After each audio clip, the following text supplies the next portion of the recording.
Why would you want it removed from the app stores? What power do you think that would have?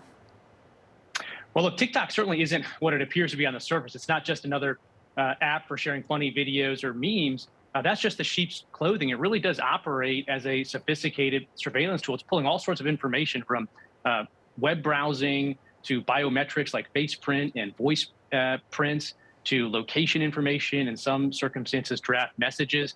So that's a national security concern. But I also think it comes into play with Google and Apple's policies, to your question, because there's been new revelations, particularly the last couple of weeks, that more data has been flowing back to Beijing than previously reported. And data flows are very important in terms of how the app stores allow applications to continue to be on those platforms. And so I've said, take a look at your app policies. And if these data flows are inconsistent with the representations that TikTok has been making, and it seems to be that way to me, then they could boot them from the App Store. You were referencing the recent BuzzFeed piece, of course, that looked at ByteDance saying it repeatedly accessed private information on US users despite company assurances to the contrary. What data are you assessing to ensure that this is factually correct, and indeed some of the other accusations that you have prior to that?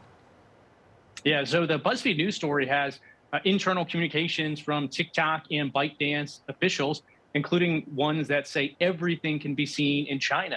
And also TikTok itself sent a letter to a number of senators on Friday that for the first time indicated, again, a lot of information going back to Beijing. So it's some of their missions themselves, some of those information there that was shared in the BuzzFeed article. And the administration, through CFIUS, an agency group out of Treasury, is also taking a look at some of this. And I would encourage that CFIUS process to move swiftly in light of these new revelations.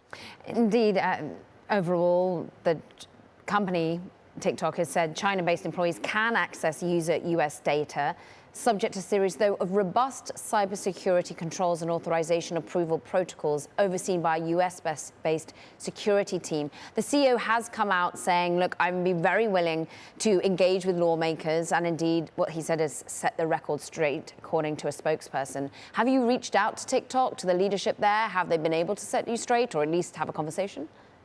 I've not been set straight by TikTok just yet, but I'm happy to meet with TikTok officials and engage directly with them on this. I mean, again, there's two sort of main functions here. One has been for years, they were asked directly by government officials, are officials in Beijing accessing private US user data? And every time, instead of saying yes, but it's not a problem for these reasons, they would say, well, all US data is stored in the US. And now we find out that there's apparently a tremendous amount of information that was flowing back to Beijing. And as those new protections are going to be putting in place, I'm not so sure about that. Again, that BuzzFeed News article had a TikTok official saying that at the end of the day, these are tools built by China, and we'll see if they can continue to get access even after those controls are put in place. So frankly, this comes down to a matter of trust. And when there's been apparent misrepresentation about how much data is being pulled, where it's going for years now, I don't have a lot of trust left in TikTok. And I'm not alone. There was a member of the Australian Parliament that just wrote a letter saying, I see your US user data is going to Beijing. I want to know, is Australia user data going there? So I think this is part of a broader effort to take a look with more scrutiny at the data flows in TikTok. You're one of the 3 FCC commissioners who were appointed under the Trump administration. Of course, under the Trump administration, we saw, well, bans floated of TikTok. But in general, it's not what users want. And do you see any sort of middle ground here, and any assurances that the company could make, or some sort of ability to maintain and use here in the US, but ensure that you're not worried about information flows?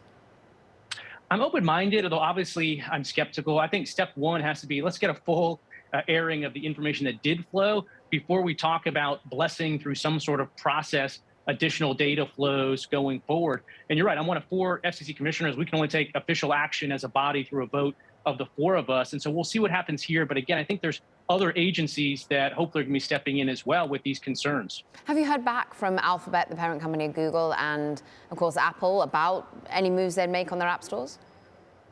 I haven't. I've asked for a response by July 8th, and there's precedent for those app stores when data has flowed, for instance, to servers in China without that being disclosed, to kick that app out when there's other surreptitious uses of data for them to take action. So I'm open for them to tell me, here's why it's a violation of our policies, or here's why it's not a violation of our policies.